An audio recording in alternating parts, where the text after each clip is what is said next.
एक बार फिर से आप सभी का बहुत बहुत स्वागत है हमारे YouTube चैनल पे। आज फिर से मैं आप सभी के लिए क्लास 6 सोशल साइंस जियोग्राफी का चैप्टर है, ये भूगोल जिसे हम हिंदी में कहते हैं।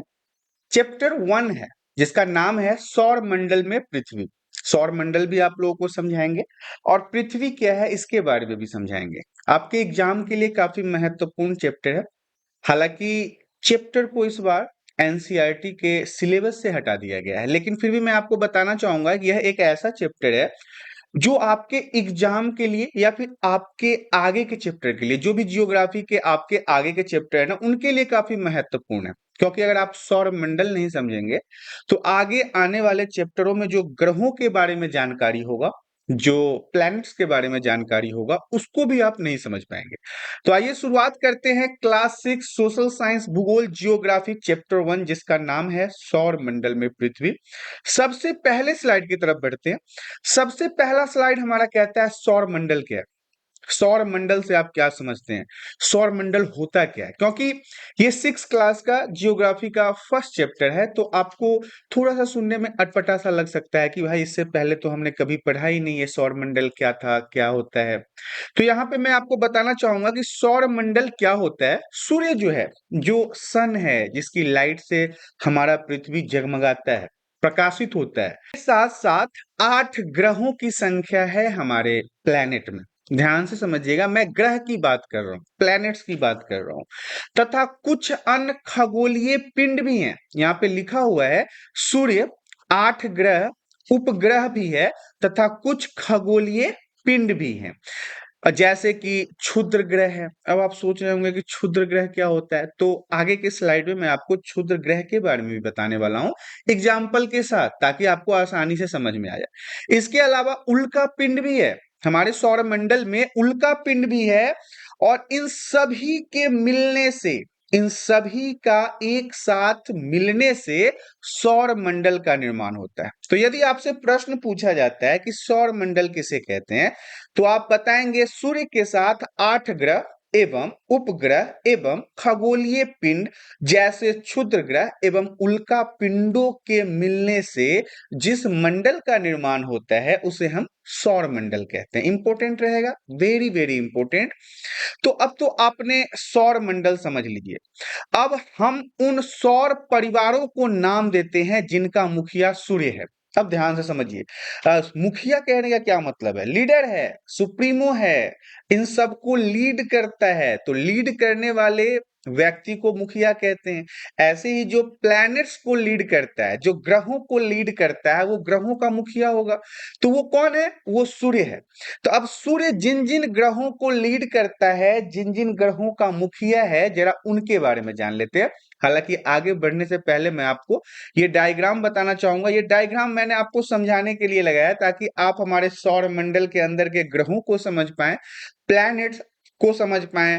और बहुत सारे उपग्रह भी है, उल्का पिंड भी है, तारे भी हैं, तो इन सभी के बारे में इस चैप्टर के अंदर हम डिस्कस करने वाले हैं। स्लाइड में मैंने इमेज को लगा रखा है। देखिए ये जो इमेज है ये हमारे ग्रहों के बारे में जानकारी देता है। जैसे कि सबसे बीच में आपको क्या दिख रहा है? सबसे बीच में आपको सूर्य दिख रहा है, जिसे हम सन के नाम से जानते हैं। इसके सबसे पास में बुध है, बृहस्पति है, अरुण है, पृथ्वी है, वरुण है, शनि है, मंगल है। और सबसे लगभग लगभग दूरी पे आपको क्या नजर आ रहा है? प्लूटो है। तो ये जो ग्रह हैं, ये जो प्लैनेट्स हैं, इन ग्रहों के बारे में जानकारी जो है वो बहुत महत्वपूर्ण है। क्योंकि इन ग्रहों की जानकारी के साथ ही आप इस चैप्टर के उन सभी महत्वपूर्ण जितने भी तमाम मुद्दे हैं ना, उनको समझ पाएंगे। हालांकि ये आपका फर्स्ट एक्सपीरियंस होगा जियोग्राफी का, भूगोल का, क्योंकि आपके क्लास से ही शुरुआत होता है। 6 क्लास के चैप्टर के साथ ही यहाँ पे जियोग्राफी या फिर पॉलिटिकल साइंस या फिर इन्वायरमेंटल साइंस या फिर हिस्ट्री, इन सभी को अलग अलग भागों में बांटा जाता है। तो यहां से हमारा शुरुआत हुआ है इन ग्रहों के बारे में। तो आइए जानते हैं इन ग्रहों के बारे में। सबसे पहला पॉइंट हमारा इसमें कहता है कि पूर्णिमा किसे कहते हैं। पूर्णिमा से आप क्या समझते हैं? तो देखिए अक्सर हम अपने घर में मम्मी को, दादी को, नानी को या चाची वगैरह को बोलते हुए सुनते आ रहे हैं कि आज पूर्णिमा है, आज अमावस्या है, आज ग्रहण लगा है, आज सूर्य के ऊपर ग्रहण लगा है, आज चंद्र के ऊपर ग्रहण लगा है। तो ये पूर्णिमा क्या होता है? पूर्णिमा से आप क्या समझते हैं? पूर्णिमा अगर आपसे प्रश्न में एग्जाम में पूछ लिया जाए तो आप क्या जवाब दोगे? तो देखिए, हम सभी चमकीली वस्तुओं के रूप में प्रतिदिन चंद्रमा को देखते हैं। सही बात है। जब भी शाम होता है तो सबसे पहले जो हमारी नजर पड़ती है वो चंद्रमा पे ही पड़ती है, और हमारे भारतीय संस्कृति में कई सारे पर्व भी हैं, कई सारे पूजा पाठ भी हैं जो चंद्रमा को देख के किया जाता है, चंद्रमा के लिए किया जाता है। तो हम जो शाम के समय में या रात के समय में जो चमकीली वस्तु देखते हैं वो क्या है? वो चंद्रमा होता है। यह अलग अलग समय पर अलग अलग आकार तथा अलग अलग स्थितियों में दिखाई पड़ता है। आपने अक्सर गौर किया होगा, जो चांद का साइज है वो प्रतिदिन बदलता रहता है। कभी आपको आधा दिखेगा, कभी आपको पूरा दिखेगा, कभी आपको थर्ड हाफ दिखेगा, कभी आपको वन थर्ड दिखेगा, कभी बिल्कुल छोटा सा घुमावदार आपको दिखेगा। तो ये क्या है? ये होता क्या है? तो पूर्ण चंद्र को, मतलब पूर्ण चंद्रमा को, चंद्रमा जब पूर्ण होता है तो एक बिल्कुल बड़े से थाल जैसा लगता है, जिस थाल में हम खाते हैं ऐसे ही आकार का हो जाता है। तो एक महीने में सिर्फ एक बार आप देख सकते हैं। ये याद रखिएगा कि अगर आपको चंद्रमा को पूर्ण रूप से देखना है, पूरे चंद्रमा को देखना है, तो आप एक महीने में सिर्फ एक बार देख सकते हैं। और यह पूर्ण चंद्रमा वाली जो रात होती है इसी को हम पूर्णिमा कहते हैं, जब चांद पूरी अपनी आकार में गोलाकार में होता है।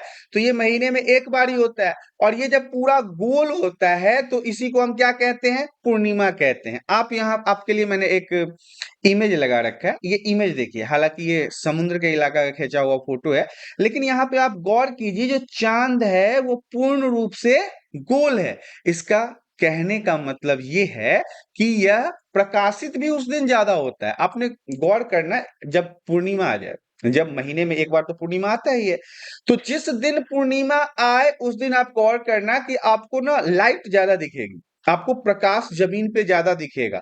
और चंद्रमा जो होता है वो पूर्ण गोलाकार होता है। तो महीने के जिस दिन चंद्रमा पूर्ण गोलाकार हो उसी दिन को हम क्या कहते हैं? पूर्णिमा कहते हैं। एग्जाम्पल के लिए आप इस स्लाइड को देख सकते हैं। देखिए, इसमें आपको चांद जो है वो पूर्ण रूप से गोलाकार दिख रहा है। तो ये जो दिन है, ये कौन सा दिन है? ये पूर्णिमा का दिन है। तो ये आपके समझाने के लिए मैंने इमेज लगाया था। अगले स्लाइड में बढ़ते हैं। अगला स्लाइड हमारा कहता है अमावस्या क्या होता है।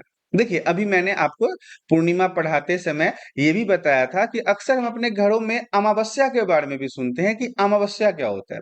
तो देखिए, अमावस्या के बारे में जान लेते हैं कि अमावस्या होता क्या है।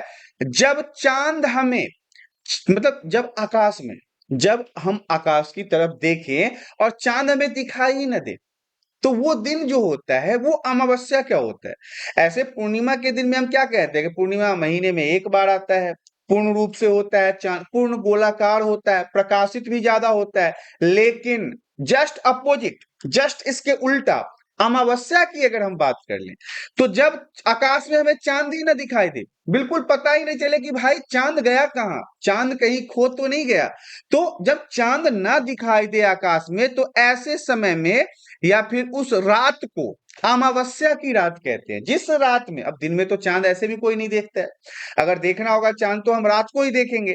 अगर रात के समय भी हमें चांद ना दिखे तो वो रात अमावस्या की रात होगी। और ऐसा भी नहीं है कि चांद को हम ढूंढ रहे हैं, बाइक पे घूम के ढूंढ रहे हैं, कार से ढूंढ रहे हैं और चांद हमें मिल ही नहीं रहा, ऐसा नहीं है। आप अपने घर से निकलो, छत पे जाओ और देखो, चांद आपको साफ साफ दिखाई देगा। अगर चांद नहीं दिखाई दे रहा है तो इसका मतलब है पूर्ण रूप से चांद का न दिखना उस दिन का अमावस्या कहलाता है, या फिर अमावस्या का दिन कहलाता है। अर्थात अमावस्या के दिन चांद पूर्ण रूप से दिखता ही नहीं है। एग्जाम्पल के लिए देख लो, ये जो चांद है ये बिल्कुल काला हो गया, मतलब बिल्कुल पता विलुप्त, दिख नहीं रहा।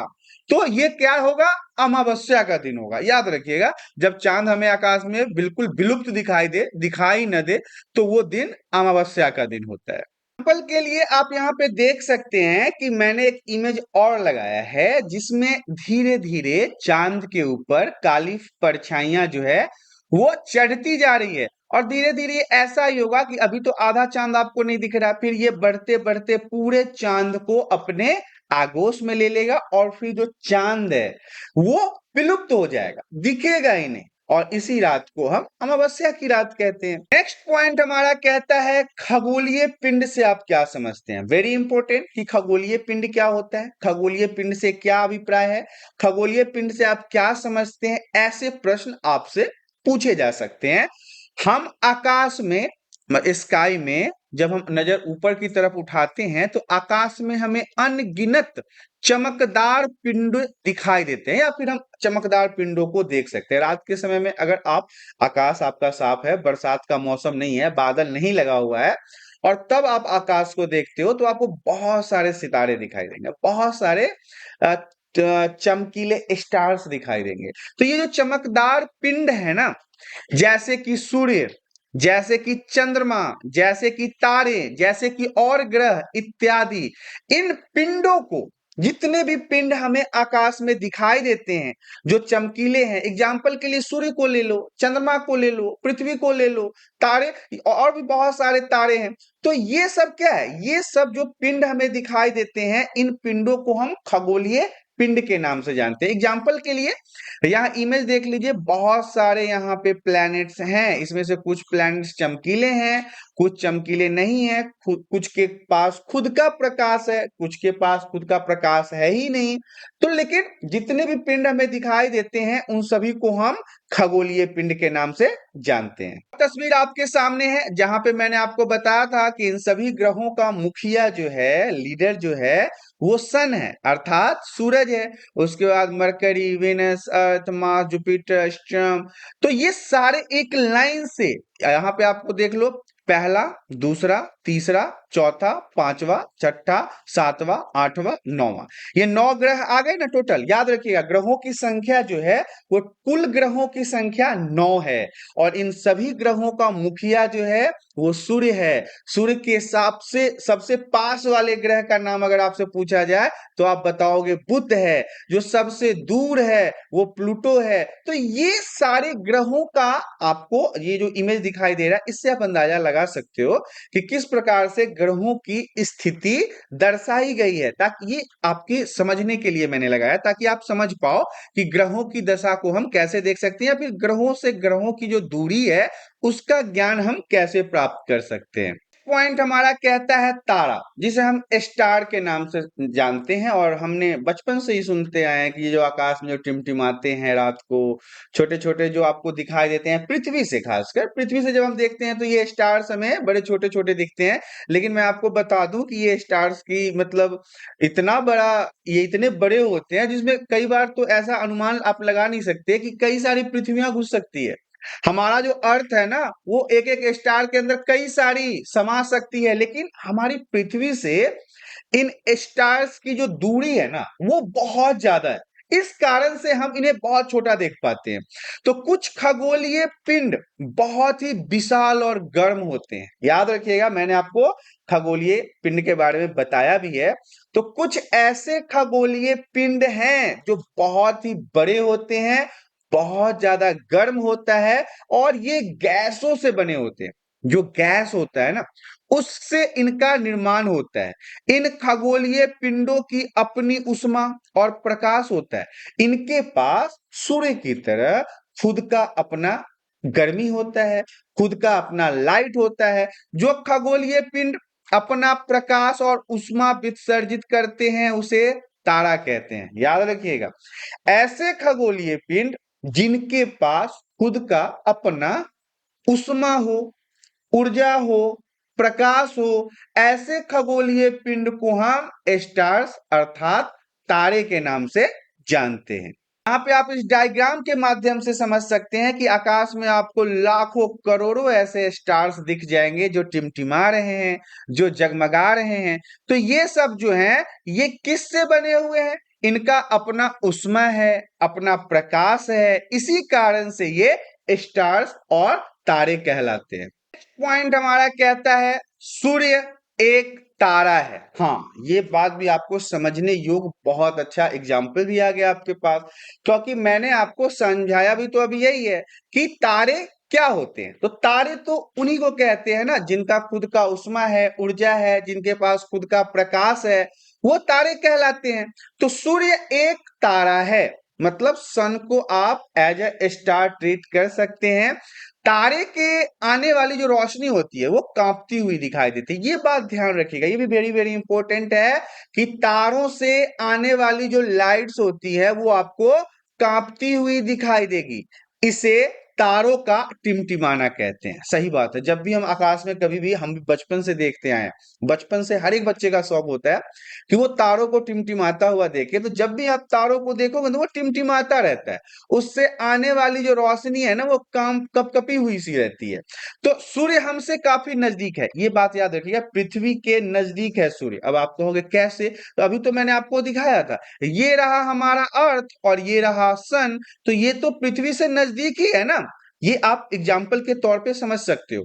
तो सूर्य जो है वो काफी नजदीक है, इसलिए बहुत बड़ा दिखाई देता है। सूर्य जो है ना वो हमें बड़ा दिखाई देता है, स्टार्स की तरह नहीं दिखाई देता, तारे की तरह नहीं दिखाई देता, क्योंकि तारे की जो दूरी है पृथ्वी से वो बहुत ज्यादा है। और जब आपको पता है किसी भी वस्तु को अगर आप दूरी से देखो, बहुत दूर से देखो, तो वो आपको छोटा दिखाई देगा। यदि आप कभी फ्लाइट में बैठे हो तो फ्लाइट में बैठ के कभी आप पृथ्वी पर देखोगे ना तो आपको आदमी से इत्तू इत्तू सा, चींटी चींटी सा जैसा दिखाई देता रहेगा, वो भी कुछ ही समय तक। आप और अगर ऊपर चले गए तो आदमी दिखना ही बंद हो जाएगा, बस शहर दिखाई देगा, वो भी शहर इत्तू इत्तू सा दिखाई देगा। बहुत बड़ी बड़ी अगर गाड़ियां होगी तो वो वहां से आपको इत्तू इत्तू सा लगेगा कोई चींटी चल रहा है। मेरा भी फर्स्ट एक्सपीरियंस जब हुआ था, मैं कहा भाई ये क्या हो गया, ये आदमी सब कीड़े मकोड़े कैसे बन गए। फिर मैं धीरे धीरे अनुमान लगाया, बचपन था मेरा, तो मैंने कहा अच्छा, मैं लगता है बहुत ज्यादा हाइट पे आ गया हूँ। और उससे भी ऊपर हाइट पे जब फ्लाइट गई तो सब कुछ दिखना ही बंद हो गया। फिर मुझे बादलों के अंदर, मेरी फ्लाइट चल रही थी, मैं बादल देख पा रहा था। जब मैं उत्तर प्रदेश से गुजर रहा था तो पायलट साहब ने अनाउंस भी किया, देखिए आप अपनी दाएं खिड़की से आपको हिमालय पर्वत दिखेगा। तो वहां से ऊपर से ना ये सब चीजें बहुत मतलब साफ साफ दिखाई देता है। तो दूरी अगर ज्यादा हो जाए, अगर डिस्टेंस ज्यादा हो जाए तो चीजें आपको छोटी छोटी दिखने को देख देख सकते हैं। अगर आप fourth floor, five floor, Delhi में तो ये सब कॉमन सी बात है, चौथी पांचवी फ्लोर पे अगर आप चले जाते हो, वहां से आप नीचे देखो तो आपको आदमी छोटा छोटा दिखाई देता है, गाड़ियां छोटी छोटी दिखाई देती है। लेकिन वापस अगर आप नीचे आके देखो तो वो चीजें फिर से बड़ी हो जाती है। तो यही कहा गया है, सूर्य हमें इसलिए बड़ा दिखाई देता है क्योंकि सूर्य तो हमारे पास है।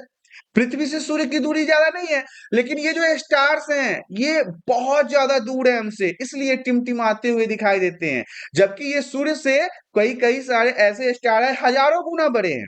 जब सूर्य ही इतना बड़ा है तो इसे हजार गुना बड़ा जो स्टार होगा वो कितना बड़ा होगा, लेकिन डिस्टेंस के कारण हम इन्हें छोटा देखते हैं।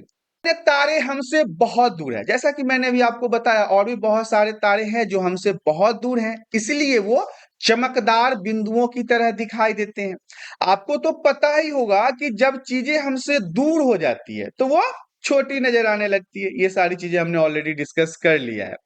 तारे केवल रात को दिखाई देते हैं, दिन के समय सूर्य की रोशनी के कारण तारे नहीं दिखाई देते हैं।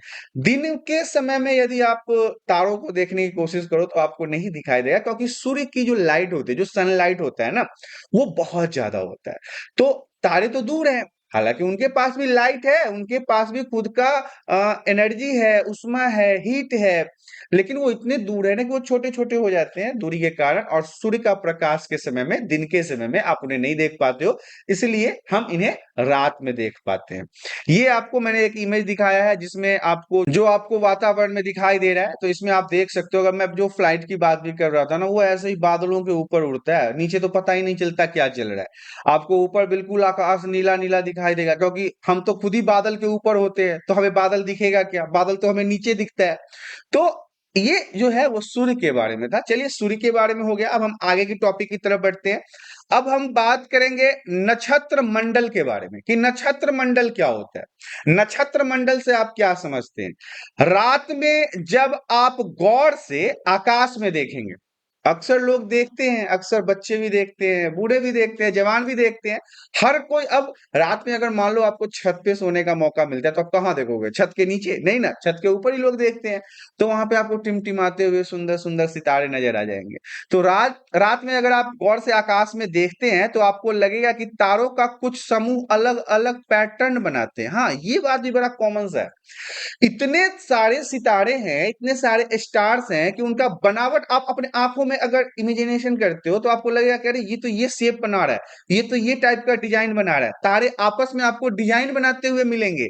तारों के ऐसे पैटर्न को, ऐसे ही तौर तरीकों को हम नक्षत्र मंडल कहते हैं। याद रखिएगा, तारे जो हमारे आंखों से ऐसे लगते हैं कि वो किसी प्रकार के डिजाइन का निर्माण कर रहे हैं, पैटर्न का निर्माण कर रहे हैं, तो इसे हम नक्षत्र मंडल के नाम से जानते हैं। नक्षत्र मंडल का एक उदाहरण है अर्सा मेजर या बिग बियर। अब याद रखिएगा, नक्षत्र मंडल का ही एग्जाम्पल है, उदाहरण है अर्सा मेजर। ये आपको मैं आगे की स्लाइड में समझाऊंगा कि अर्सा मेजर क्या है, बिग बियर क्या है। हालांकि ये जो आपको दिख रहा है ना, ये एग्जाम्पल के लिए मैंने आपके लिए लगाया था, ये अर्सा मेजर है। ये देखिए कि एक स्टार से दूसरे स्टार, दूसरे स्टार से तीसरे स्टार, कैसे ये डायग्राम को तैयार कर रहे हैं। तो ये एक पैटर्न है, एक डिजाइन है, जिसे हम अर्सा मेजर कहते हैं। हालांकि बिग बियर के बारे में भी आपको बताने वाले हैं। अर्सा माइनर या स्मॉल बियर या एक दूसरा नक्षत्र मंडल है जो अर्सा मेजर जैसा दिखता है, लेकिन आकार में बहुत छोटा होता है। दिखता तो ये अर्सा मेजर की तरह है, लेकिन जो साइज होता है इसका वो काफी छोटा होता है। अर्सा मेजर को हिंदी में हम क्या कहते हैं? सप्तऋषि कहते हैं, क्योंकि इस नक्षत्र मंडल में 7 मुख्य तारे हैं। अब ये समझिए, सप्तऋषि अर्थात 7 तारों का एक समूह, इसलिए इसे हिंदी में हम सप्तऋषि के नाम से जानते हैं। दोनों ही नक्षत्र मंडल किसी कलछी की तरह दिखाई देता। कलछी समझते हो, जिससे घर में सब्जी वगैरह निकालते हैं, जिसे हम चम्मच कहते हैं, करछुल भी कहते हैं। हमारे बिहार में उसे करछी नहीं, करछुल कहते हैं हम लोग। करछुल से हम लोग दाल वगैरह, सब्जी वगैरह या भात चावल निकालने का काम करते हैं। तो इसी तरह के पैटर्न का, डिजाइन का ये निर्माण करता है, इसीलिए इसे हम बिग डिपर या स्मॉल डिपर भी कहते हैं। याद रखिएगा, बिग डिपर और स्मॉल डिपर ये इसीलिए कहा जाता है। अब आपके मन में ये प्रश्न आ रहा होगा कि अर्सा मेजर और बिग बियर, तो अर्सा मेजर तो आपने समझ लिया। अब हम बिग बियर की तरफ चलते हैं कि आखिर बिग बियर क्या होता है। बिग बियर को समझने से पहले आपको ये जो डायग्राम है, या फिर आप इसे चित्र कह सकते हैं, पिक्चर कह सकते हैं, इसमें आपको ना पैटर्न बनता हुआ दिखाई देगा। ये पैटर्न का निर्माण कर रहे हैं। हालांकि ये बहुत बड़ा है, पूरे ब्रह्मांड का है। तो आप यहाँ पे देख सकते हो, ये सब जो है, ये सब, ये जितने भी डायग्राम आपको दिख रहे हैं, ये कहीं ना कहीं किसी ना किसी प्रकार का पैटर्न का निर्माण कर रहा है। मैं एक दो पैटर्न आपको बना के दिखा दे रहा हूँ। ये सब क्या है? ये सब देखिए, ये सब कहीं ना कहीं पैटर्न का निर्माण हो रहा है। तारों से तारों का, स्टार से स्टार का, सितारों से सितारों को मिलके एक नए पैटर्न का निर्माण हो रहा है।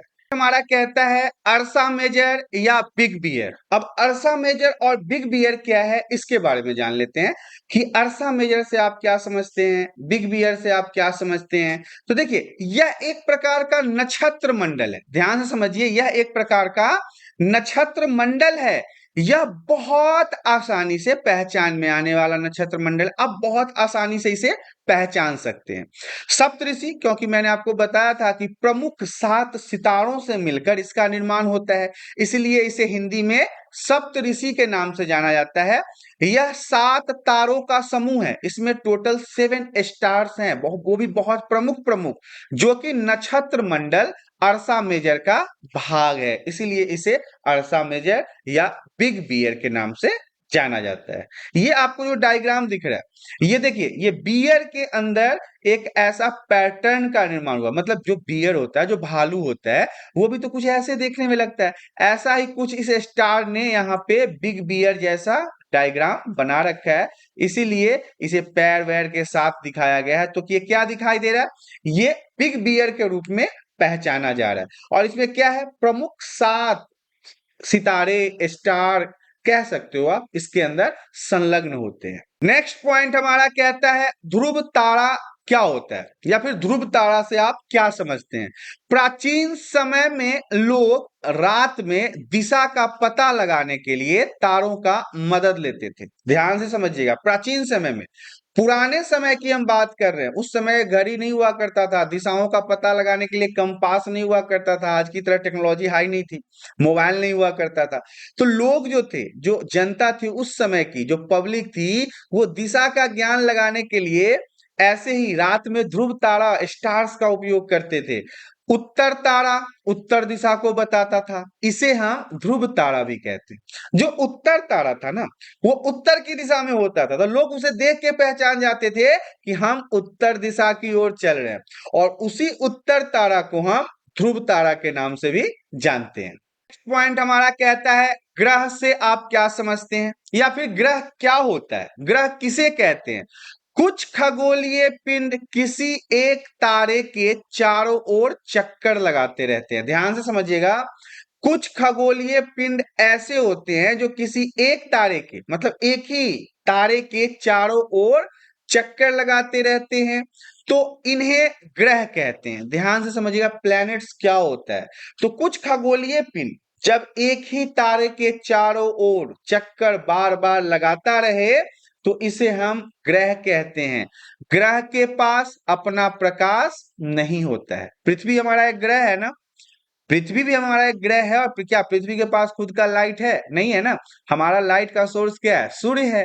हमारे लाइट का सोर्स चंद्रमा है। लेकिन चंद्रमा भी जो है वो लाइट किससे एब्जॉर्ब करता है? सन से करता है, सूर्य से करता है। तो मुख्य स्रोत अगर हमसे पूछा जाए लाइट का, तो वो हमारे पास सूर्य ही है, सन ही है, जो लाइट का सबसे मतलब मुख्य स्रोत है पृथ्वी के लिए। इसी कारण से पृथ्वी पे जीवन है, पृथ्वी पे हम जी पा रहे हैं, पृथ्वी पर ऑक्सीजन है, पृथ्वी पर मिनरल्स है, पानी है, सिर्फ और सिर्फ सूर्य के किरणों के कारण। और हमारी पृथ्वी भी एक ग्रह है। तो ये आप ग्रह के बारे में जान रहे थे। अब हम आगे आपको तारे और ग्रह के बीच के अंतर को बताएंगे। देखिए, तारे और ग्रह के बीच का जो अंतर है, वो 4 नंबर 5 नंबर में आपसे प्रश्न एग्जाम में पूछा जा सकता है। वेरी वेरी इंपॉर्टेंट है, VVI रहेगा कि तारे और ग्रह के बीच में क्या अंतर होता है। एक तरफ हमने तारे को लिखा है, दूसरी तरफ हमने ग्रह को लिखा है। तो देखिए, तारे के बारे में जान लेते हैं। यह विशाल आकार का होता है। तारा जो है वो विशाल आकार का, मतलब बहुत बड़े आकार का होता है। और ग्रह जो होता है वो छोटे आकार का होता है। खासकर तारे से अगर हम तुलना करें, स्टार्स से अगर तुलना करें, तो यह छोटा होता है। ग्रह छोटा होता है, तारे बड़े होते हैं, विशाल होते हैं। तो सबसे पहला अंतर तो हमारा यही हो गया। दूसरा है कि तारे के पास अपना प्रकाश होता है, इनके पास खुद का उष्मा है, खुद का एनर्जी है, ऊर्जा है, लाइट है। तारे के पास खुद का है। लेकिन ग्रहों में अपना प्रकाश होता ही नहीं, क्योंकि पृथ्वी भी तो एक ग्रह है, और पृथ्वी के पास कोई लाइट नहीं है, क्योंकि यह तो लाइट सूर्य से लेता है। और तीसरे नंबर पे है कि तारे टिमटिमाते हैं, और ग्रह में कोई टिमटिमाने का सुविधा नहीं होता है। ग्रह नहीं टिमटिमाता है, तारे टिमटिमाते हैं और ग्रह नहीं टिमटिमाते। तो ये 3 अंतर यदि आप अपने प्रश्न के जवाब में लिख दो, तो आपके पूर्ण रूप से 3 से 4 नंबर आपको प्राप्त हो जाएंगे। तो ये तारे और ग्रह के बीच के अंतर के बारे में था। नेक्स्ट पॉइंट कहता है प्लैनेट। अब प्लैनेट से आप क्या समझते हैं? प्लैनेट भी जानना बहुत जरूरी है। प्लैनेट को हिंदी में ही हम ग्रह कहते हैं। जो ग्रह होता है ना, उसे इंग्लिश में प्लैनेट और हिंदी में हम ग्रह कहते हैं।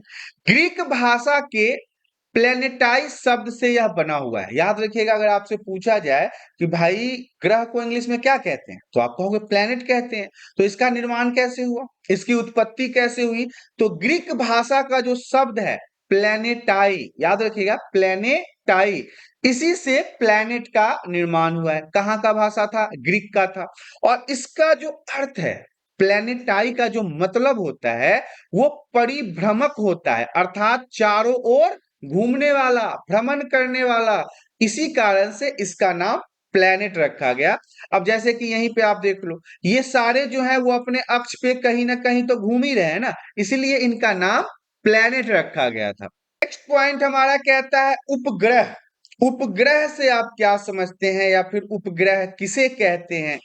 कुछ खगोलीय पिंड किसी ग्रह का चक्कर लगाते हैं। अब समझिए, हमने अभी इसके जस्ट पहले प्लैनेट अर्थात ग्रह के बारे में जाना था। अब हम उपग्रह के बारे में जान रहे हैं, जैसे कि राष्ट्रपति, उपराष्ट्रपति, प्रधानमंत्री, उप प्रधानमंत्री, मुख्यमंत्री, उप मुख्यमंत्री, मुखिया, उप मुखिया, सरपंच, उप सरपंच। तो ये सारे जो पोस्ट हैं, ऐसे ही ग्रह के ऊपर भी उपग्रह है। अब देखिए, जो खगोलीय पिंड किसी ग्रह का चक्कर लगाते हैं, जिस किसी ग्रह का, प्लैनेट का चक्कर लगाते हैं उसे हम उपग्रह कहते हैं। उपग्रह का अच्छा उदाहरण है चंद्रमा। चंद्रमा किसका चक्कर लगाता है? पृथ्वी का लगाता है ना। तो जब कोई ग्रह का चक्कर लगाता है, जब कोई ग्रह का चक्कर लगाता है तो वो उपग्रह कहलाता है, तो वो उपग्रह कहलाता है। आजकल मानव निर्मित या कृत्रिम उपग्रह भी अंतरिक्ष में घूमते रहते हैं। अब देखिए, मानव निर्मित कहने का क्या मतलब है? मानव निर्मित का कहने का मतलब है कि इंसानों के द्वारा बनाया गया ग्रह। आजकल के समय में है कि हम मानवों के द्वारा बनाया गया ग्रह भी जो है वो भी अंतरिक्ष में घूम रहा है, तो ये हमारा उपग्रह कहलाता है। उपग्रह के बाद हम बात करेंगे मानव निर्मित उपग्रह के बारे में कि अब मानव निर्मित उपग्रह क्या होता है। एक कृत्रिम पिंड है। मानव निर्मित जो उपग्रह है वो एक कृत्रिम पिंड है जिसे इंसानों ने बनाया है। यह वैज्ञानिकों के द्वारा बनाया गया है। किसके द्वारा? साइंटिस्ट के द्वारा बनाया गया है, जिसका उपयोग ब्रह्मांड के बारे में जानकारी प्राप्त करने एवं पृथ्वी पर संचार माध्यम के लिए किया जाता है। वेरी वेरी इंपॉर्टेंट रहेगा। ये उपग्रह एक ऐसा मीडियम है जो मानव निर्मित उपग्रह है, मतलब साइंटिस्टों के द्वारा बनाया गया है, वैज्ञानिकों के द्वारा बनाया गया है, और इन उपग्रहों के माध्यम से पृथ्वी के ऊपर ये जो हम wifi, internet, TV, cable, this that, phone call, ये जितनी भी चीजें करते हैं ना, इन्हीं उपग्रहों के बदौलत करते हैं। इस रॉकेट के द्वारा इसे क्या होता है, कैसे, अब मान लो अंतरिक्ष में भेजना है तो कैसे करेंगे? हम यहां से फेंक देंगे तो वो तो चला नहीं जाएगा। इसे रॉकेट के माध्यम से अंतरिक्ष में भेजा जाता है एवं पृथ्वी की कक्षा में स्थापित कर दिया जाता है। इसे रॉकेट के माध्यम से ऊपर भेजा जाता है और पृथ्वी का जो कक्षा होता है, मतलब पृथ्वी का जो कोई जगह होता है घूमने वाला, जो अक्ष पे वो घूमता है, वहां पे कहीं पे इसको सेट कर दिया जाता है। अंतरिक्ष में उपस्थित कुछ भारतीय उपग्रह इनसेट्स हैं, IRS है, एड्यूसेट है, ये सब एग्जाम्पल है जो भारत के द्वारा उपग्रह बनाए गए हैं, उन्हें अंतरिक्ष में छोड़ा गया है और वो अंतरिक्ष में हमारे पृथ्वी पर संचार के लिए काम करते हैं, वाईफाई के लिए काम करते हैं, केबल्स के लिए काम करते हैं, ताकि हमारे पृथ्वी पर संचार का जो तरीका है वो और बेहतर हो सके। वो सब किसके माध्यम से हो रहा है? सैटेलाइट के माध्यम से हो रहा है। नेक्स्ट पॉइंट हमारा कहता है सूर्य। अब सूर्य ही सौर मंडल का केंद्र है। याद रखिएगा, सूर्य जो है वो सौर मंडल का केंद्र है, और सौर मंडल में आपको पता है कि कई सारे ग्रह हैं, बहुत सारे ग्रहों से मिलकर सबका मुखिया तो सूर्य ही है। तो यह विशाल आकार का है। सूर्य जो है वो बहुत बड़ा है और तप्त गैसों से बना हुआ है। तप्त मतलब गर्म गैसों से बना हुआ है।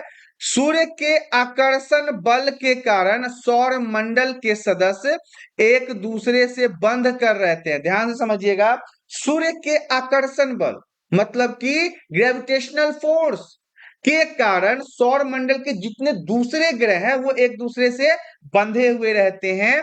सूर्य से हम बहुत दूर रहते हैं, इसलिए हमें इसकी अत्यधिक उष्मा का एहसास नहीं होता है। सूर्य जो है वो पृथ्वी से काफी दूर है, मतलब पास में कहने का मतलब हमने पहले वाले स्लाइड में बताया था कि बहुत पास में, ठीक है, लेकिन पास में कहने का मतलब ये थोड़ी ना है कि यहां से 10 किलोमीटर दूर है, नहीं, लाखों किलोमीटर दूर है हमसे वो।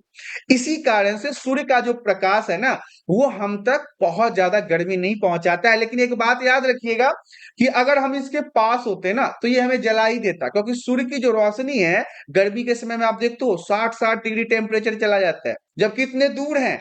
अगर 1-2 लाख किलोमीटर पास में होते तो सीधा आग ही पकड़ लेता, शरीर में खत्म ही हो जाता आदमी, क्योंकि वहां का टेम्परेचर जो होगा वो 200-300, और जैसे जैसे सूर्य के पास पहुंचते जाएंगे 500, 800, 1000, आपको पता है 1000 पे तो यार बढ़िया बढ़िया चीज पिघल के लावा बन जाता है, आदमी क्या चीज है। तो दरअसल सूर्य और पृथ्वी के बीच की जो दूरी है ना वो 15 करोड़ किलोमीटर। अब बताइए, 15 करोड़ किलोमीटर दूर है पृथ्वी से सूर्य के बीच में डिस्टेंस, तब जाके 60-60 डिग्री टेम्परेचर चला जाता है। अगर थोड़ा और ऊपर हो जाए 1-2 करोड़ तो आप समझ सकते हो कि क्या हाल हो जाएगा।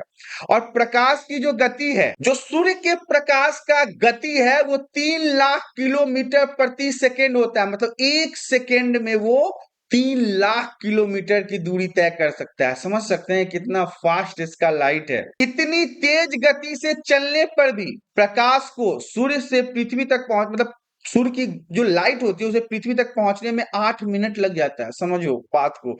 ऐसा तेज चलने वाला चीज जो 3 लाख किलोमीटर 1 सेकेंड में, मैंने बोला 3 लाख किलोमीटर, वो मतलब समझ सकते हो कितना स्पीड चलता है वो। फिर भी उसको जब वो लाइट वहां से निकलता है तो उसे पृथ्वी तक आने में लगभग लगभग 8 मिनट का समय लगता है। जो किरण 3 लाख किलोमीटर पर सेकेंड की रफ्तार में चलता हो उसे भी पृथ्वी तक आने में 8 मिनट का समय लगता हो। सोच सकते हो कितनी लॉन्ग डिस्टेंस को तय करके हमारे पृथ्वी तक पहुंच रहा है। नेक्स्ट पॉइंट हमारा कहता है पृथ्वी। अब हम पृथ्वी के बारे में जानते हैं। सूर्य से दूरी के क्रम में पृथ्वी तीसरे नंबर पे आता है। हाँ, मैंने आपको ये बातें पहले भी समझाया था। ये देखिए, मैं आपको उन स्लाइडों में लेके चलता हूं जहां पे ये चीजें मैंने आपको बताया था। ठीक है, देखिए सूर्य है यहाँ पे, तो पहले नंबर पे ये आया, दूसरे नंबर पे ये आया और तीसरे नंबर पे हमारा क्या आता है? पृथ्वी आता है। दूरी के मामला में दो तो आ गया, मरकरी और वीनस नजदीक में है। सबसे नजदीक मरकरी है, फिर वीनस है, फिर हमारे पृथ्वी तो है। तो पृथ्वी हमारा तीसरे नंबर पे आता है। यही मैं आपको यहाँ पे समझा रहा था कि जो पृथ्वी है वो हमारा तीसरे नंबर पे आता है। यह सौर मंडल का पांचवा सबसे बड़ा ग्रह, पृथ्वी जो है वो सौर मंडल में पांचवें नंबर पे सबसे बड़े ग्रहों में से आता है। पृथ्वी का आकार गोल है, ये हमने शुरुआत से पढ़ते आ रहे हैं कि पृथ्वी जो है वो गोलाकार है। अपने दोनों सिरों पर वो चिपटा हुआ है जैसे कि संतरे में होता है। ऐसे आकार को हम जियोइड आकार भी कहते हैं। पृथ्वी एक लौता ज्ञात ग्रह है, मतलब पृथ्वी एक ऐसा ग्रह है जो जानकारी में है जहां जीवन मौजूद है। इसके अलावा कोई ऐसा ग्रह ही नहीं है जहां पे जीवन हो, जहां पे इंसान रहते हो, जहां पे सजीव रहते हो। कोई ग्रह नहीं है, सिर्फ और सिर्फ पृथ्वी ही है। पृथ्वी ना तो अधिक गर्म है और ना अधिक ठंडी, और हमें भी अगर अधिक गर्मी ज्यादा लगने लगे तो हम जल जाएंगे, अधिक ठंडा लगना लगे तो हम जम जाएंगे। इसलिए बैलेंस होना जरूरी है। बीच का जो जगह होता है ना, कि ना ज्यादा गर्मी ना ज्यादा ठंडा, इसीलिए यहाँ पे मनुष्य निवास कर पाता है। यहाँ पर पानी भी मौजूद है, हवा भी मौजूद है। सजीवों के लिए पानी जो है वो आतंक मतलब कि अत्यंत आवश्यक है। बिना पानी के आप नहीं रह सकते हो। तो पृथ्वी पर तो पानी अवेलेबल है। हवा में ऑक्सीजन उपस्थित है जिस कारण से हम प्राणवायु के रूप में ऑक्सीजन को ग्रहण कर पाते हैं, जो सजीवों के लिए अत्यंत आवश्यक है। जितने भी सजीव हैं, जितने भी जीवन जीने वाले जीव हैं, उनके लिए ऑक्सीजन बहुत महत्वपूर्ण है। इस तरह से पृथ्वी पर जीवन को पालने के लिए बिल्कुल सही परिस्थितियां मौजूद होती है। पृथ्वी का लगभग 2/3 हिस्सा पानी से ढका हुआ है। ये भी बात इंपॉर्टेंट है। पृथ्वी का 2/3 हिस्सा सिर्फ और सिर्फ वाटर से ढका हुआ है। इसीलिए अंतरिक्ष से यदि आप पृथ्वी को देखोगे ना तो ये नीले रंग का दिखाई देता है। इसीलिए पृथ्वी को हम नीला ग्रह भी कहते हैं, क्योंकि दो से ज्यादा हिस्सा तो पृथ्वी का पानी में है। और जब आप अंतरिक्ष से पृथ्वी को देखो तो ये नीला नीला ही दिखाई देता है। इसी नीला दिखने के कारण पृथ्वी को हम नीला ग्रह भी कहते हैं। नेक्स्ट पॉइंट हमारा कहता है चंद्रमा के बारे में। शुरुआत से हमने अभी इसी चैप्टर के अंदर चंद्रमा के बारे में बहुत बार जिक्र किया है। तो सौर मंडल में जो सबसे नजदीकी पड़ोसी है वो चंद्रमा है। किसके? पृथ्वी के। यह पृथ्वी का इकलौता उपग्रह है। उपग्रह किसे कहते हैं मैंने वो भी आपको समझाया था। जब कोई ग्रहों के चारों ओर चक्कर लगाता रहता है तो उसे हम क्या कहते हैं? उपग्रह कहते हैं। तो उपग्रह में चंद्रमा आता है। पृथ्वी के उपग्रह में चंद्रमा ही एक अच्छा एग्जाम्पल है। पृथ्वी से चंद्रमा की दूरी जो है वो 3,84,000 किलोमीटर दूर है। चंद्रमा भी अगर नजदीक है इसका ये मतलब नहीं है कि बिहार से दिल्ली है या दिल्ली से बिहार है। 3,84,000 किलोमीटर दूर है पृथ्वी से चंद्रमा। पृथ्वी से इतना नजदीक होने के कारण ही यह अन्य खगोलीय पिंडों की तुलना में बहुत बड़ा दिखता है। पृथ्वी के नजदीक है ना, इसलिए जब हम चंद्रमा को देखते हैं तो ये हमें बड़ा दिखता है। चंद्रमा का व्यास पृथ्वी के व्यास का 1/4 है और चंद्रमा को पृथ्वी के चारों ओर चक्कर लगाने में 27 दिन लगता है। जब चंद्रमा पृथ्वी के चारों ओर घूमता है तो एक बार पूरा घूम के आने में चंद्रमा को 27 दिन का समय लगता है। चंद्रमा को अपने अक्ष पर एक बार घूमने में भी 27 दिन ही लगता है। चंद्रमा अपने अक्ष पर एक दिन में मतलब 27 दिन में एक बार पूरा घूम जाता है। यही कारण है कि चंद्रमा का एक हिस्सा कभी भी धरती से दिखाई नहीं देता। हम चंद्रमा के किसी एक ही पार्ट को देख पाते हैं, तो आगे का या फिर पीछे का, हम दोनों पार्ट को नहीं देख पाते हैं। इसीलिए हम अलग अलग दिनों में चंद्रमा की अलग अलग कलाएं देख पाते हैं। अभी मैंने आपको पूर्णिमा और अमावस्या के बारे में बताया था ना, कि कैसे इनके साइज में बढ़ोतरी होता है, कैसे इनके साइज में घटाई होता है। तो ये सब इसी कारण से हो पाता है। तो ये चंद्रमा के बारे में था, ये भी इंपॉर्टेंट है, ध्यान से समझ लीजिए, क्योंकि आगे आने वाले चैप्टरों में, आगे आने वाले क्लासों में आपके लिए काफी महत्वपूर्ण होगा। और ये तो जीके का, जनरल नॉलेज का भी क्वेश्चन है, कोई भी पूछ सकता है, कभी भी पूछ सकता है। शुरुआत में आपको याद होगा हमने क्षुद्र ग्रह के बारे में बात किया था। तो अब हम जान लेते हैं कि ये क्षुद्र ग्रह क्या होता है। सूर्य के चारों ओर असंख्य छोटे छोटे पिंड घूमते रहते हैं। क्षुद्र ग्रह को समझिएगा, सूर्य के चारों ओर, सन के चारों ओर असंख्य मतलब बहुत सारे, लाखों करोड़ों छोटे छोटे पिंड जो हैं वो घूमते रहते हैं। ये पिंड मंगल, बृहस्पति की कक्षाओं के बीच रहते हैं। ये सब भी तो ग्रह ही है ना। इन्हें हम क्षुद्र ग्रह कहते हैं। वैज्ञानिकों का मानना है कि क्षुद्र ग्रह उन ग्रहों के टुकड़े हैं, उन ग्रहों से टूटे हुए हैं जो करोड़ों वर्ष पहले विस्फोट के कारण टूट गए थे। जब पहले ग्रह, करोड़ों वर्ष पहले जब ग्रहों में विस्फोट हुआ, उसके कारण जो ग्रहों का विखंडन हुआ, जो ग्रह टूट गया, तो इन ग्रह के टूटे हुए इन्हीं टुकड़ों को हम क्षुद्र ग्रह के नाम से जानते हैं। पॉइंट हमारा कहता है उल्का पिंड। उल्का पिंड से आप क्या समझते हैं? सूर्य के चारों ओर चक्कर लगाने वाले पत्थरों के छोटे छोटे टुकड़ों को हम उल्का पिंड कहते हैं। सूर्य जो है, जो सन है, उसके चारों ओर जो पत्थरों के छोटे छोटे टुकड़े उसके चक्कर लगाते रहते हैं ना, उसी को हम उल्का पिंड कहते हैं। कभी कभी ये उल्का पिंड क्या होता है, पृथ्वी के इतने नजदीक आ जाते हैं कि इनकी प्रकृति, मतलब पृथ्वी के अंदर आने से गिरने वाले, जैसे आप पृथ्वी के अंदर एंट्री लेते हैं ना, तो घर्षण के कारण इसमें ना आग लग जाता है। तो लोग कहते हैं तारा, वो आंख बंद करके कुछ मांगने लगते हैं। मैंने कई बार सुना है ऐसा, कि तारा टूटते हुए तारे को देख के कुछ मांगो तो पूरा हो जाएगा। ये ऐसा नहीं है, ये कोई भगवान भगवान का इसमें कोई चक्कर चुक्कर नहीं है। ये पृथ्वी के इन्वायरमेंट में आने के कारण, गुरुत्वाकर्षण के कारण जो इनके ऊपर फोर्स लगता है, इसके कारण इसमें आग पकड़ लेता है।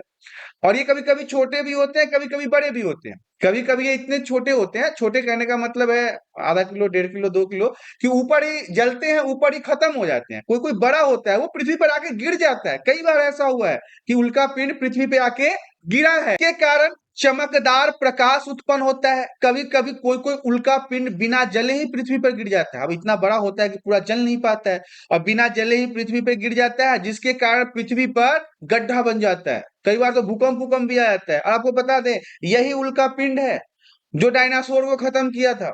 आप यूट्यूब पे वीडियो देखिएगा, डायनासोर को मारने में यही उल्का पिंड का हाथ था। पहले ये उल्का पिंड ऊपर गया, फिर ऊपर से जब पृथ्वी पे गिरने लगा तो उसमें घर्षण के कारण आग लग गया। सारा उल्का पिंड बस डायनासोर के ऊपर गिर गया, जला उला के सब उसको खत्म कर दिया। तो ये उल्का पिंड वही उल्का पिंड है। नेक्स्ट पॉइंट हमारा कहता है बुध। बुध भी तो एक ग्रह है। तो बुध जो है, वो सूर्य के चारों ओर एक बार परिक्रमा करने में 88 दिन का समय लगाता है। जो बुध ग्रह है, वो सूर्य के चारों ओर परिक्रमा करने, मतलब घूमने में टोटल 88 दिन लगाता है। वही वो अपने अक्ष पर, मतलब अपने अक्ष पर पूरे एक बार चक्कर लगाने में 59 दिन का समय लेता है। सूर्य के चारों ओर घूमने में 88 दिन का, और अपने सेंटर पॉइंट पे घूमने में 59 दिन का, 60 में एक दिन कम का वो समय लेता है। तो ये बुध के बारे में था। हम बात करेंगे मंगल ग्रह के बारे में। मंगल सूर्य के चारों ओर एक बार परिक्रमा करने में 687 दिन लगाता है। ध्यान से समझिए, मंगल जो है, जो ग्रह है, वो सूर्य के चारों ओर चक्कर लगाने में, अर्थात परिक्रमा करने में 687 दिन का समय लेता है। सोच सकते हैं कितना लंबा समय लेता है। वही वो अपने अक्ष पर, मतलब अपने पॉइंट पर घूमने में सिर्फ और सिर्फ एक दिन का समय लगाता है। ये बात ध्यान रखिएगा। लेकिन सूर्य के चारों तरफ घूमने में वो 687 डेज का टाइम पीरियड लेता है। नेक्स्ट हमारा कहता है आंतरिक ग्रह। इंपोर्टेंट है, 1 नंबर में आपसे एग्जाम में पूछा जा सकता है। 8वीं क्लास के बच्चों के लिए भी इंपोर्टेंट है, 1 नंबर उनसे ही पूछा जा सकता है कि इनर प्लैनेट क्या होता है। आंतरिक ग्रह से आप क्या समझते हैं? आंतरिक ग्रह सूर्य के बहुत नजदीक होता है, ये चट्टानों से बने होते हैं। ध्यान से समझिएगा, आंतरिक ग्रह कहने का मतलब होता है जो सूर्य के बहुत नजदीक होता है, और ये चट्टानों से बने होते हैं, आंतरिक ग्रह कहलाता है। पॉइंट हमारा कहता है बाह्य ग्रह, आउटर प्लेनेट। आउटर प्लेनेट से क्या समझते हैं? इनर मतलब सूर्य के पास जो पत्थरों का टुकड़ा है, ये तो इनर हो गया। आउटर बाहरी, तो बाह्य ग्रह सूर्य से बहुत दूर होते हैं। बाह्य ग्रह कहने का मतलब है कि ये सूर्य के पास नहीं होते, पास में तो वो इनर प्लेनेट हो गया, जो सूर्य से बहुत दूर होते हैं और आकार में भी बड़े होते हैं। ये तरल पदार्थ और गैस से बने होते हैं, इसे हम क्या कहते हैं? बाह्य ग्रह कहते हैं। आउटर प्लेनेट के नाम से जानते हैं। तो आपने इनर प्लेनेट और आउटर प्लेनेट इन दोनों के बारे में समझ लिया। अब हम बात करेंगे उल्का और उल्का पिंड के बारे में। उल्का क्या है और उल्का पिंड क्या है? सूर्य के चारों ओर घूमने वाले पत्थरों के छोटे छोटे टुकड़े को क्या कहते हैं? उल्का पिंड कहते हैं। सूर्य के चारों ओर पत्थरों के साइज शेप में घूमने वाले ये छोटे छोटे टुकड़े जो होते हैं, इनको हम उल्का पिंड कहते हैं। कई बार तो ये धरती के वायुमंडल में प्रवेश कर जाते हैं और घर्षण के कारण इसमें उष्मा उत्पन्न हो जाती है, आग लग जाती है, जलने लगते हैं। पत्थर के ये टुकड़े जलकर राख हो जाते हैं, लेकिन कोई कोई पत्थर का टुकड़ा जो बड़ा होता है वो डायरेक्ट पृथ्वी पे आ जाता है और गड्ढा उड्ढा खोद देता है, अर्थक्वेक वगैरह उत्पन्न कर देता है। ऐसे समय में ये आकाश से तेजी से गुजरने वाली एक चमकीली रेखा के रूप में नजर आता है। जब ये रेखा के रूप में नजर आए, ऐसे लगेगा कि झाड़ू एकदम जलता हुआ कुछ आ रहा है, इसी को हम उल्का कहते हैं। इसी को क्या कहते हैं? उल्का कहते हैं। कभी कभी साबुत उल्का पिंड भी पृथ्वी की सतह पे गिर जाता है। वैज्ञानिकों का मानना है, हमने अभी आपको पहले वाले स्लाइड में बताया भी था, साइंटिस्टों का मानना है उल्का गिरने से ही डायनासोर का अंत हो गया था। डायनासोर पृथ्वी पर से खत्म कैसे हुआ? इसी उल्का के कारण। जो उनके ऊपर गिरा, उनको आग लगा दिया, जला दिया, चोखा बना दिया, मतलब बिल्कुल फ्राई कर दिया उनको। जो उड़ने वाले डायनासोर थे उनको ऊपर ही सेट कर दिया, जो नीचे थे उनको नीचे सेट कर दिया। तो इस प्रकार से डायनासोर का अंत हुआ था। पॉइंट हमारा कहता है आकाश गंगा। आकाश गंगा से क्या समझते हैं? करोड़ों तारों के एक तंत्र को, करोड़ों तारे, बहुत सारे तारों के एक तंत्र को आकाश गंगा कहते हैं। मतलब बहुत सारे तारों के एक ग्रुप को, एक समूह को आकाश गंगा के नाम से जानते हैं। हमारी आकाश गंगा का अंग्रेजी नाम मिल्की वे है, याद रखिएगा, मिल्की वे को हिंदी में आकाश गंगा कहते हैं। रात में जब आसमान साफ होता है तो आपको एक तरफ से दूसरी तरफ जाती हुई एक सफेद चमकीली पट्टी दिखाई देगी, यही हमारी आकाश गंगा है। ये चैप्टर पढ़ने के बाद मुझे लगता है आज कई सारे बच्चे रात में बैठ के तारों को देखेंगे, आकाश गंगा को देखेंगे, बहुत सारे टिमटिमाते हुए सितारों को देखेंगे, बिग बियर को देखेंगे। तो ये सारी चीजें हालांकि जरूरी भी है, अगर आप ऐसा करते हो तो मैं यही समझूंगा कि आप बहुत इंटरेस्टेड हो इस चैप्टर्स में और आपको अच्छा भी लगा पढ़ने में, और हालांकि जानकारी होनी भी चाहिए। ये सारी चीजें वो पॉइंट्स हैं जो इन फ्यूचर आपके बहुत काम आने वाला है, तो ये सब चीजों की जानकारी होनी महत्वपूर्ण भी है। नेक्स्ट पॉइंट हमारा कहता है ब्रह्मांड। ब्रह्मांड से आप क्या समझते हैं? हमारा ब्रह्मांड करोड़ों आकाश गंगाओं से मिलकर बना हुआ है। ध्यान से समझिए, हमारा जो ब्रह्मांड है, यूनिवर्स जो है, वो करोड़ों आकाश गंगाओं से मिलकर बना हुआ है। यह इतना विशाल है कि वैज्ञानिक अब तक ब्रह्मांड के आकार का सही अनुमान नहीं लगा पाए। आज हम तो कह रहे हैं ना कि हम ये पा लिए, वो पा लिए, दिस डैट, हेलीकॉप्टर है, फलाना, wifi wifi, Facebook, internet internet सब है, लेकिन आज भी साइंटिस्ट जो है ना, ये ब्रह्मांड को खोज नहीं पाया। ये इतना विशाल है, इतना विशाल है कि सही से अंदाजा ही नहीं लग पाया कि इसका एक छोर से दूसरा छोर कहाँ है। जैसे आप एक ट्रेन का एग्जाम्पल ले लीजिए, एक ट्रेन का एक छोर अगर है तो दूसरा छोर भी होता है ना। तो ब्रह्मांड का आज तक कोई छोर ही नहीं पता चला, कहीं के वैज्ञानिक का नहीं। अमेरिका बहुत कूद फान करता है, उसको भी नहीं पता है। चाइना जापान को भी नहीं पता है, ब्रिटेन को भी नहीं पता है, रसिया को भी नहीं पता है। सबके वैज्ञानिक लगे हुए हैं, खोज जारी है। हमारे भारत के लोग भी लगे हुए हैं, खोज जारी है, लेकिन सही अनुमान अभी तक ब्रह्मांड का किसी को पता नहीं चला कि ब्रह्मांड कहां से कहां तक है। एक सितारा, एक स्टार, एक तारा इतना बड़ा हो सकता है, तो उन करोड़ों तारों से मिलकर एक आकाशगंगा का निर्माण होता है, और लाखों करोड़ों आकाशगंगा से मिलकर एक यूनिवर्स का निर्माण होता है, ब्रह्मांड का निर्माण। उसका पता कैसे लगा पाओगे? अरे हमने तो आज तक पृथ्वी के बारे में बहुत कुछ पता नहीं कर पाया, तो हम दुनिया के बारे में और क्या पता कर पाएंगे? बहुत सारी ऐसे रहस्य हैं ना हमारे पृथ्वी पर, जो अभी तक नहीं खोजा गया है, नहीं पता किया गया है। वाटर के अंदर का ही दुनिया। अरे हमने भाई तो एक हिस्सा को खोजने में इतने हजारों वर्ष लगा दिया, अभी तो 3 हिस्सा पानी बचा हुआ है, उसके अंदर ढूंढ ढांड पाना तो बहुत मुश्किल है। अभी तो इसी में समय लगेगा, बाद में यूनिवर्स के बारे में सोचेंगे। हालांकि अपना अपना काम है, अपना अपना साइंटिस्ट का नेचर है, वो सब अपने अपने हिसाब से लगे हुए हैं। पॉइंट हमारा कहता है जियोग्राफी शब्द की उत्पत्ति। जियोग्राफी शब्द की उत्पत्ति कैसे हुई? ऐसे बहुत से शब्द हैं जिनका उपयोग हम एक भाषा में करते हैं, अक्सर वे दूसरी भाषाओं के लिए शब्द हो सकते हैं। बहुत सारे ऐसे वर्ड्स हैं, शब्द हैं, जिनका इस्तेमाल हम अपनी भाषा में करते हैं और दूसरी भाषाओं के से लिए गए वो शब्द हो सकते हैं, मतलब किसी और बात। बहुत सारा भाषा है ना, ग्रीक का है, फ्रेंच का है, रसिया का है, चाइना का है, जापान का है, अमेरिका का है। बहुत सारे ऐसे लैंग्वेज है, बहुत सारे ऐसे वर्ड है जो हम अपने भारत में यूज करते हैं। ग्लोबलाइजेशन का मतलब क्या है? वैश्वीकरण का मतलब क्या है? यही तो है कि कहीं की चीजें कहीं खरीद लो, कहीं का भाषा कहीं बोलो, कहीं का कपड़ा कहीं पहनो, कहीं का भोजन कहीं करो, कोई फर्क नहीं पड़ता। अमेरिका से खाना मंगवा लेंगे अभी ऑनलाइन, 2 दिन 3 दिन में आ जाएगा।